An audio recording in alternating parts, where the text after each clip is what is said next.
আসসালামু আলাইকুম সবাইকে। Welcome to anytime school and college. আজকে রাইট ফর্ম অফ ভার্বের পার্ট 2, অনলি 3 রুলস। তো দেখো, এরকম শর্ট ভিডিওর মাধ্যমে তোমার আস্তে আস্তে রাইট ফর্ম অফ ভার্বের সব রুলস কভার হয়ে যাবে। আর এগুলো খুবই ইম্পর্টেন্ট রুলস, যেগুলো আগামী বোর্ড পরীক্ষায় আসবে এবং আসছিল আগেও। তো দেখো, তিনটা রুলস কি কি। ফার্স্ট রুলস, সাবজেক্ট যদি সিঙ্গুলার হয় ভার্বের সাথে এস বা ইএস যুক্ত হবে। যেমন দেখো, হি একটা হচ্ছে সিঙ্গুলার সাবজেক্ট। দেখো, লিভ মানে বাস করা। এখন দেখো, লিভ একটা ভার্ব। লিভ যেহেতু একটা ভার্ব, তার সাথে কি হয়েছে, এস বা ইএস যুক্ত হয়েছে, এস যুক্ত হয়েছে, ইন লন্ডন। তারপর দেখো, সাবজেক্ট যদি প্লুরাল হয় ভার্বও প্লুরাল হবে। যেমন আই ইট রাইস।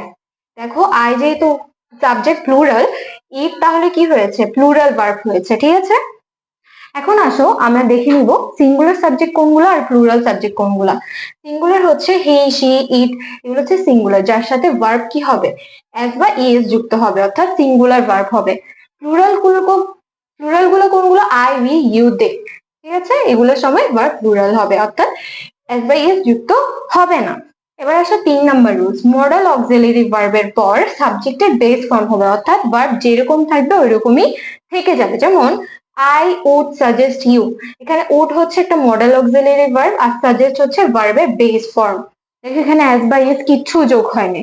তাহলে মডেল অক্সিলারি ভার্ব কোনগুলো, should, could, would, might, may, can, এগুলো হচ্ছে মডেল অক্সিলারি। তো এরকম আরো ভিডিও পেতে আরো তিনটা রুলস তোমাদের, যেগুলোর মাধ্যমে right form of verb full clear হয়ে যাবে বোর্ড পরীক্ষার জন্য, তোমরা আমার চ্যানেলটিকে সাবস্ক্রাইব করে পাশে থেকে বেল আইকনটি ক্লিক করে রাখো। আল্লাহ হাফেজ, আসসালামু আলাইকুম সবাইকে।